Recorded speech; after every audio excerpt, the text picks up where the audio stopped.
Hello everyone, and welcome back to another episode of Barbeno's World. In case you don't know what I'm doing right now, I'm AFK at my double witch farm area, and I've been trying to stock up on a ton of redstone because I did run out in my last episode when I was building that shulker farm, but hopefully this should be enough to last me a while, because I've got some big redstone projects planned, and hopefully this should keep me going for a bit at least. Redstone is probably one of the resources that I use the most of, just for crafting and stuff like that. But another resource that I use a lot of is wood. And I do have quite a simple tree farm that I use, but unfortunately it's not fully automatic, and I need to supply it with bone meal if I want to AFK at it. And that gets kind of annoying and tiresome. So today I want to use all of this redstone that I've gotten to build a new and improved tree farm that I can use to craft chests and redstone components, stuff like that. So ideally I want to create a self-sustaining wood farm that requires literally no player interaction. And there's a couple ways that I can do this. The first one is to build an azalea tree farm, which is a new mechanic introduced in 1.17, where if you bone meal moss, you can grow azalea bushes, and then you can bone meal those into azalea trees. But the far better option, in my opinion, which also yields a lot more wood, is a nether tree farm. And these you can actually build to be completely self-sustaining without any bone meal farms. But the one I've designed here actually kind of prioritizes speed and versatility over being self-sustainable. So yeah, here's what I've got. This is my nether tree farm. It's actually a design that I adapted from Crimulus, so definitely check out his video.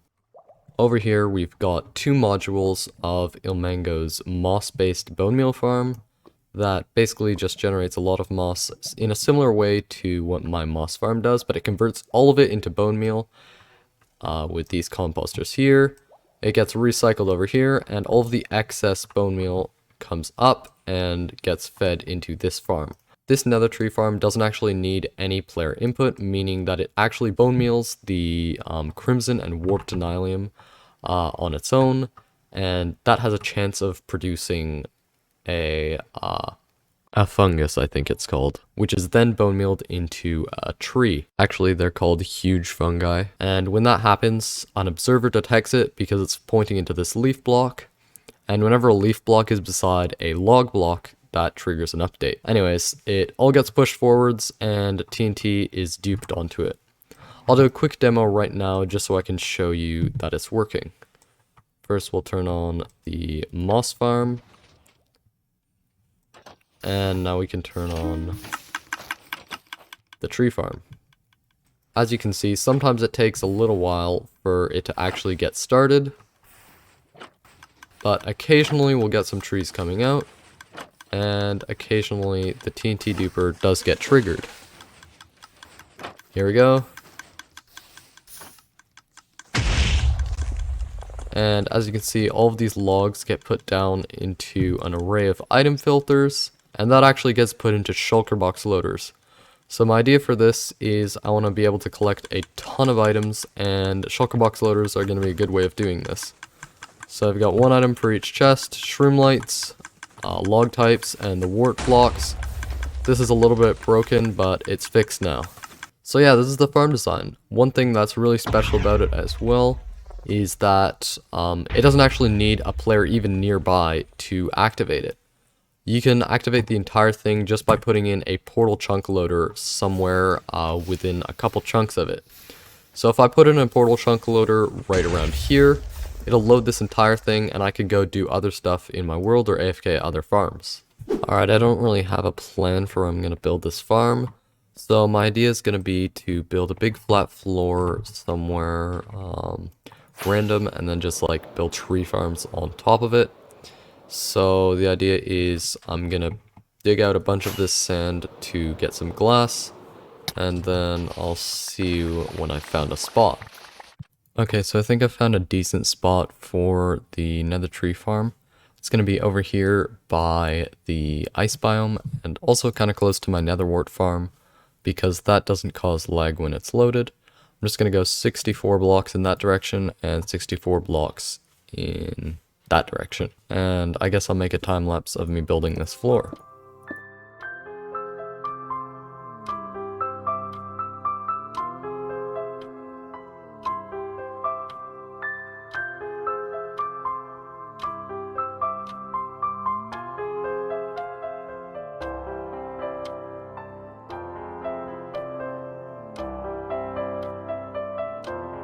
Alright, so I finished up with this platform. It looks pretty nice, and it looks like I'll have a good spot to build my farm.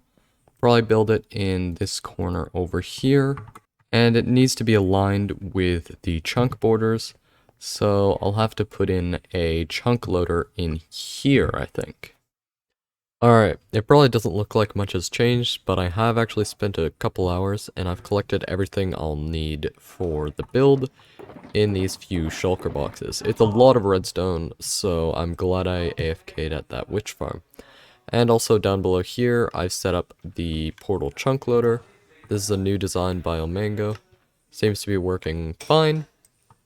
This should load the 3x3 chunk area that our farm will fit in. Now, I guess it's probably time to get started on the build. Let's go.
Alright guys, I didn't get to record any clips since I finished up building that farm, but as you saw, I got it to work, and it is running now.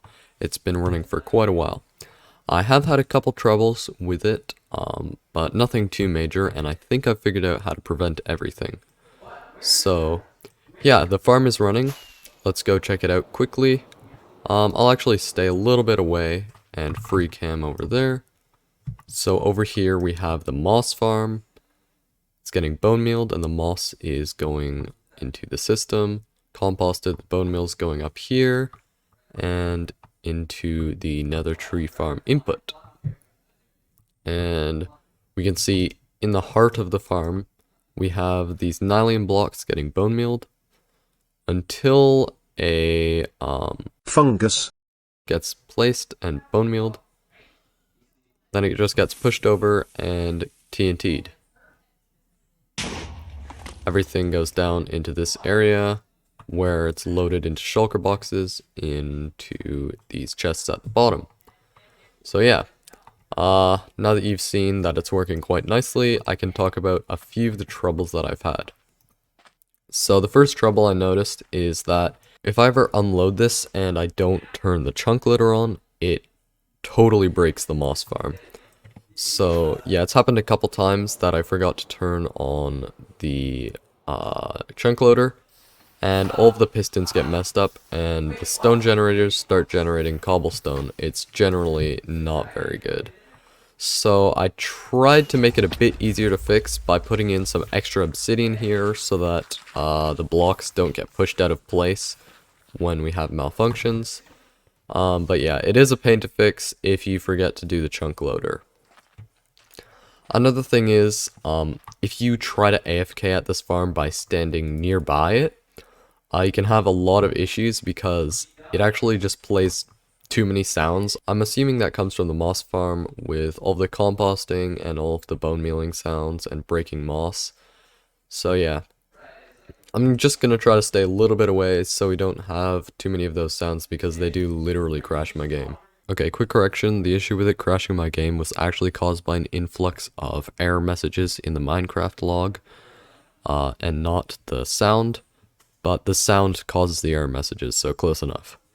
Anyways, the farm is running pretty well, and we can go check on the output. We've been running it maybe 2-3 hours. And the shroomlights aren't filled up yet.